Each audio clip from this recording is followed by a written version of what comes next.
अस्सलाम वालेकुम my dear friends. एएसई infotech में आप सबका स्वागत है। ग्रेजुटी कैलकुलेट कैसे करेंगे, आज का मेरा यही टॉपिक है। Gratuity calculate formula.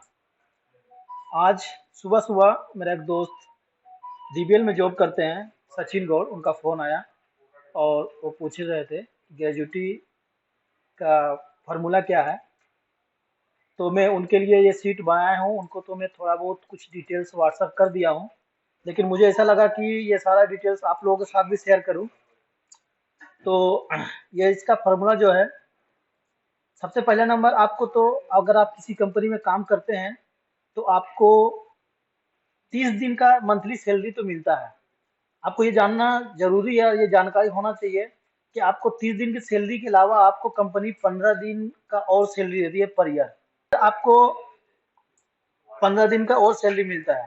तो लेकिन ये सैलरी आपको पास कब एप्लीकेबल होगा, अगर आप किसी कंपनी में 5 साल से ज्यादा या फिर 5 साल तक काम करते हैं, तभी आपको कंपनी 15 दिन का सैलरी देती है। और एक चीज आपको समझना है कि कंपनी मंथली आपको 26 डेज का सैलरी ग्रेजुटी के कैलकुलेटर में आपको देता है।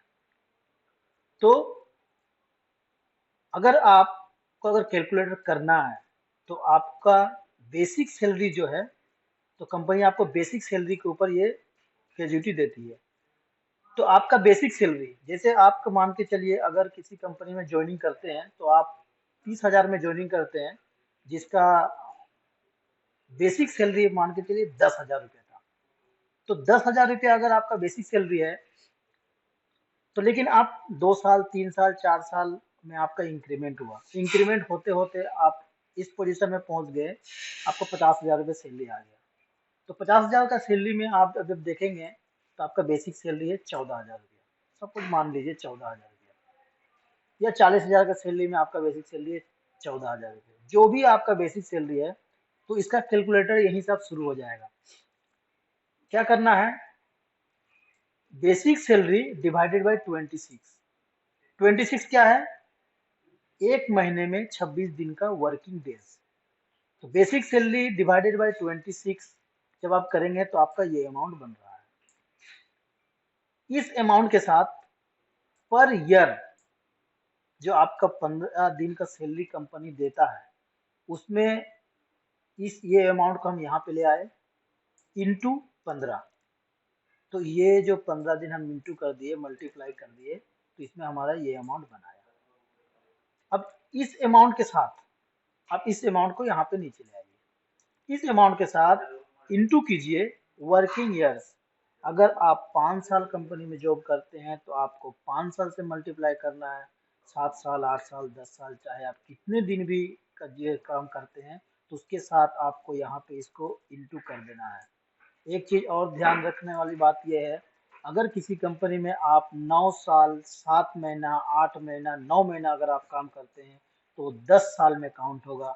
अगर आप किसी कंपनी में 9 साल 3 महीना काम करते हैं या 4 महीना काम करते हैं तो उसको 9 साल ही काउंट होगा। यानी मतलब कि ये बात है कि अगर आप 6 महीने से ऊपर अगर काम कर लेते हैं तो वो आपको दूसरा ईयर्स में वो जुड़ जाएगा, उस हिसाब से आपको ग्रेजुटी का अमाउंट मिलेगा।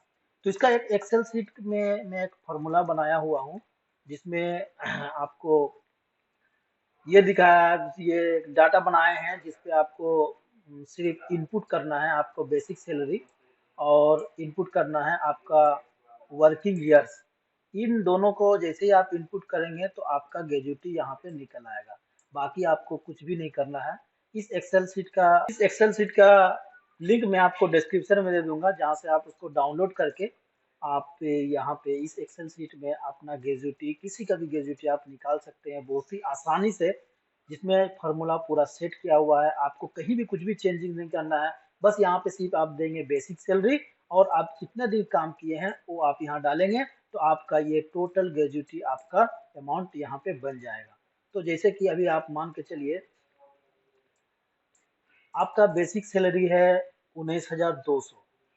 चलिए ये तो 19,200 मैं डाल कर रखा हूँ, आपका मान के चलिए बेसिक सैलरी है 25,000 रुपया, ठीक है। और आप टोटल ईयर्स, टोटल काम किए हैं मान के चलिए 6 साल, तो आपका देखिए यहाँ पे ये बेसिक सैलरी बनाया, ये आपका बेसिक सैलरी है। आपका जितना भी बेसिक सैलरी बनता हो आप यहाँ से 14,000 ये डाल दीजिए। अगर 10 साल, देखिए यहाँ पे मैं 10 साल डाला था क्योंकि सचिन जी जिनका कैलकुलेट करवा रहे थे वो 10 साल का कैलकुलेट करवा रहे थे, इसलिए मैं यहाँ पे 10 साल डाल दे रहा हूँ। और वो 14,000 रुपये बेसिक सैलरी मुझे बताए थे, तो वो बताया था। तो देखिए तो आपका सैलरी बन रहा है 80,769 रुपया 23 पैसा, ये आपका ग्रेजुएटी का अमाउंट है। दोस्तों ये ध्यान रखिएगा कि आप जब भी कंपनी में रिजाइन करते हैं, कंपनी छोड़ते हैं, तो उसका ग्रेजुएटी का फॉर्म आप एट ए टाइम एचआर से फॉर्म लेकर के वहीं पे फिलअप कर दें। जैसे कि आप नोड्यूज भरते हैं, एनओसी लेते हैं, उसी तरीके से आप ग्रेजुएटी का फॉर्म भी वहीं पे फिलअप कर दें। अगर आप वो ग्रेजुएटी का फॉर्म उस वक्त एट ए टाइम फिलअप नहीं करते हैं तो फिर आपको बाद में वही फॉर्म को फिलअप करके आपको आपका जो हेड ऑफिस है, जैसे आप जिस भी कंपनी में काम करते हैं उसका जो एचओ है, आपको एचओ में कोरियर करना पड़ेगा। फिर कोरियर करने के बाद ये प्रोसेस में जाएगा, फिर उसके 2-3 महीना, हर एक कंपनी का अलग अलग टर्म एंड कंडीशन होते हैं, वो अपनी टर्म एंड कंडीशन के अनुसार 1 महीना, 2 महीना, 3 महीना में आपके अकाउंट पे ये ग्रेजुएटी का अमाउंट डाल देगा।